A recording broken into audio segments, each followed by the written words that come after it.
Еркекке тоймайды екен, Үржарда бір сайқал келіншек тұрады болған оқиға. Мына бір оқиғадан кейін өзге қыз келіншек тұрмақ, өз әйеліме де күдікпен қарайтын болдым. Неге дейсіз ғой?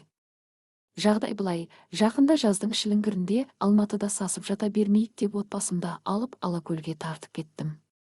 Онда да көлдің Үшарал жағы емес, емді қасиеті мол ар жағы, яғни Үржар, Мақаншы, Қабанбай, бұрынғы Жарбұлақ жағы.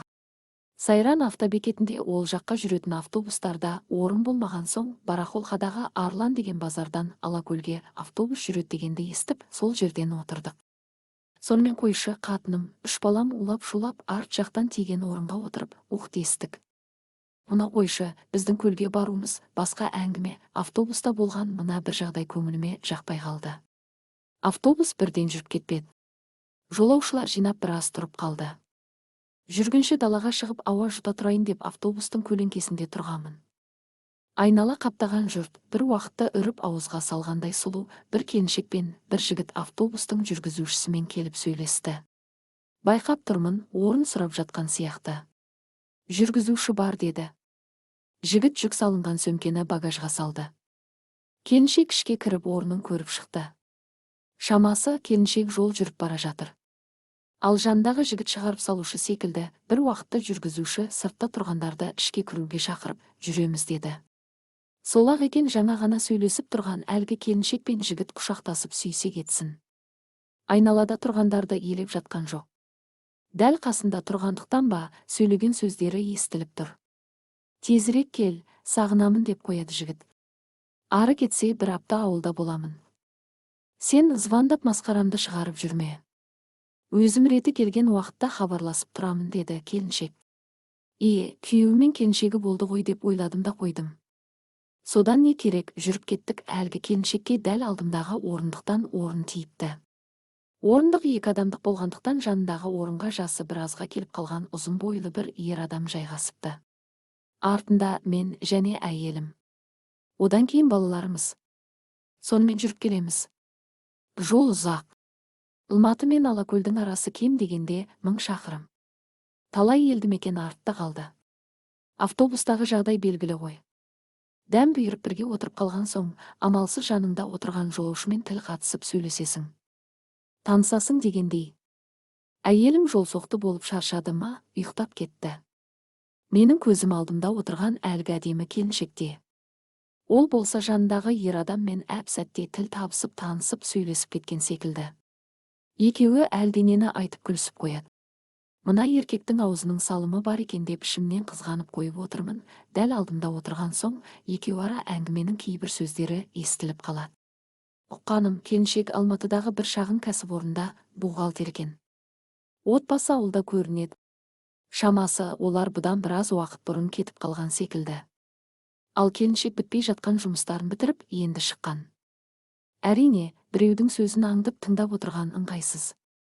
Бірақ бәрі көз алдымда болып жатқан соң, құлағымды қалай бітейін, көзімді қалай жұмайын. Ойпырмай әлгінде шығарып салған жігіт кім болды екен? Сағынамын, тез кел деді. Әй, мына келіншек сау сиырдың боғы емес ау. Өйткені күйеуім мен қызым ауылға ерте кетіп қалған деп отыр ғой. Апырай, әдеп бір түрлі болып қалдым. Жолда автобус бір елді мекенге тоқтап, жолаушылар тамақтанып алды. Ары жүріп кеттік, кеш батып, автобус іші қараңғы тартты. Жұрттың көбі ұйықтап кеткен. Менің де көзім ілініп кетіпті. Автобус бір шалғайдағы орында тоқтап кетті.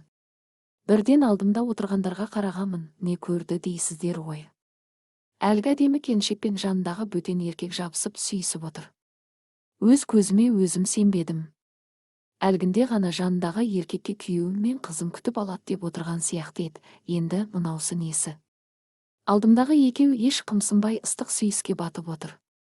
Ана еркектің де жасы біразға келген. Отбасы бары белгілі. Өйткені әлгінде әйеліне ме, әлде баласына ма, жақсы, келе жатырмын, алаңдамаңдар деп сөйлеп жатқан.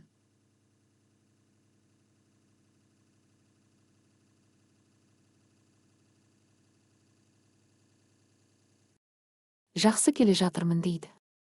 Бөтен біреудің әйелімен жабысып өліп өшіп отыр. Ал мына келіншек автобусқа мінерде өзгемен өліп өшіп сүйісті. Енді міне, тағы біреуді тауып алып, құшағында отыр. Бұл не қылған әйел, күйеуі бола тұра еркектерге тоймайтын. Мына еркекке жол болсын. Қазір барып, қатынын құшақтап, сені сағындым дейді ау. Сүттен ақ, судан таза болып. Неткен жиіркенішті әйел. Шыдай алмай жеткірілген болдым. Бірақ құшақтасқан екеуі оны пысқырмады да. Содан түн ортасында автобус Үржар деген елді мекенге тоқтады. Біраз жұрт сол жерде түсіп қалды. Әлгі келіншек те сол жерден түсті. Бізге әлі біраз жүру кереген. Темекі тартып, құрысқан денемді жазайын деп сыртқа шықтым. Әлгі келіншекті күйеуі мен қызы, тағы біреулер көлікпен күтіп алып, қуанып салып жатыр екен. Мама, сені қатты сағындым деп томпаңдап келіп мойнына асылған 5-6 жастағы кішкентай қызды көтеріп алған келіншек, мен де сендерді қатты сағындым. Жол бойы ұйықтамай сендерді ойлап отырдым деп қояды.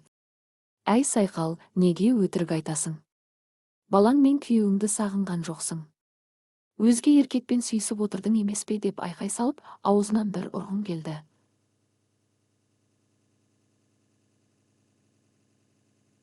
Абай видеоға тартып алсамшы деп өкініп қалдым. Міне, сені мамаң осылай сағынды деп көрсететін деп ойладым. Автобус Алакөлге қарай жүріп кетті. Біраз орыннан әлгі келіншек кетті. Неткен опасыз, жүргіш қатын еді. Шындығында қазір осындай тауық махаббат құратын қыздар да, келіншектер де тым көбейіп барады. Бұл үлкен дертке айналып кетпесіне кім кепіл? Осы оқиғадан кейін қойнымдағы қатынымда да күдікпен қарайтын болдым. Алыс жолға жалғыз жібере қоймаспын. Сіз әйеліңізге сенесіз бе?